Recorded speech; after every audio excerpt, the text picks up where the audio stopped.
I'm pretty sure everyone in this room right now has felt the nerves minutes before getting handed a test that you hardly know anything about. On the flip side, the same could go for giving a speech that you took all day trying to figure out what to say and then let alone trying to memorize it. You have your usual weekend shift that takes up most of your day, and now you're feeling stressed coming home to look at a blank screen with nothing done. You continue to ask yourself, what could I possibly give the speech about, and what will set me up for the most success? In my lesson today, I will be teaching you guys how to deliver the most effective speech so you'll never feel stressed about giving another one again. My three main points that I'll be talking about here today will be the preparation before the speech, the deliverance of the speech, and the benefits to self and society of knowing how to give a speech. Preparation is always the first step when figuring out what to do for your topic. You want to make sure when picking a topic, you can build strong support to comply with whatever it is you want to deliver. You don't want to pick a topic that will be hard to find evidence for, or not get the audience to understand why you picked it.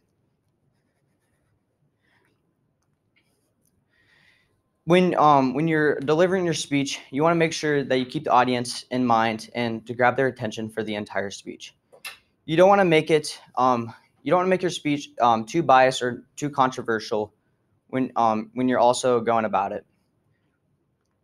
The most important part when preparing for your speech is to always work hard. When you work hard for your speech, it lets the audience know that you took a lot of time out of your day into making your speech the most perfect that you could.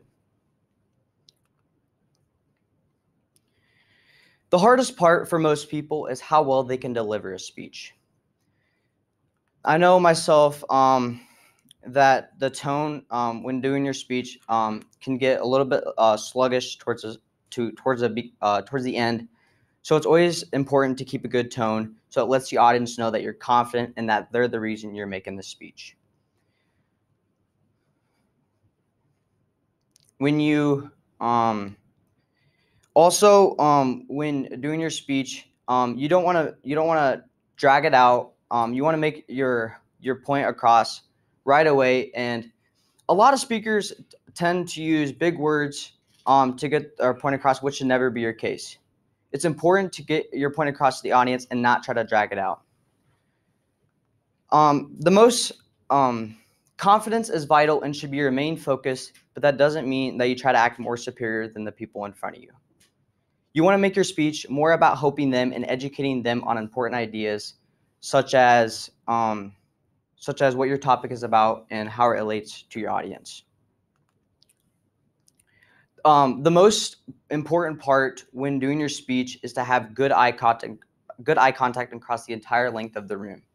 This lets the audience know that they're important, that they're the reason you're making this speech. Using gestures is another helpful leeway to delivering a killer speech.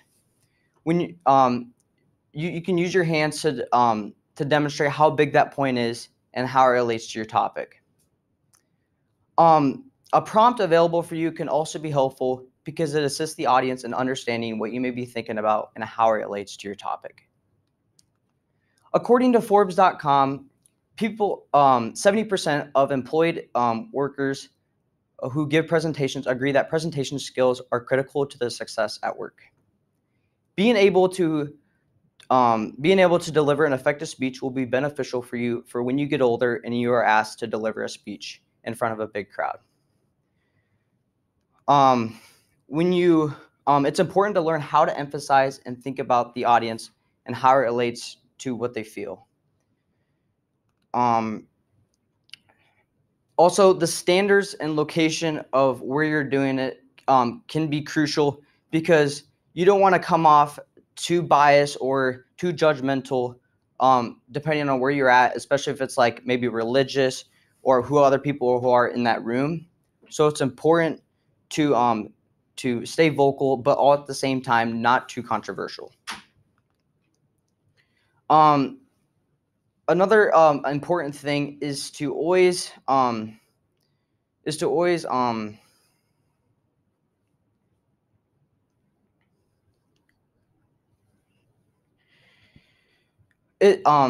you when you use all of these benefits, when you use all of these key focuses, it'll help you become a better speaker for when the next time you're asked to deliver a speech in front of a big crowd.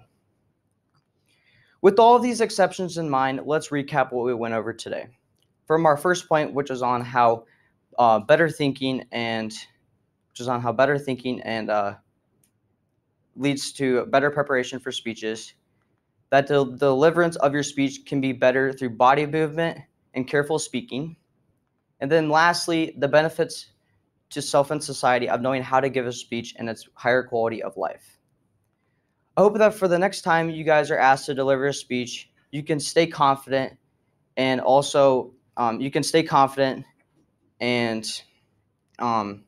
to make sure that when you are doing a speech, that you can stay confident and make yourself about the speech towards your peers.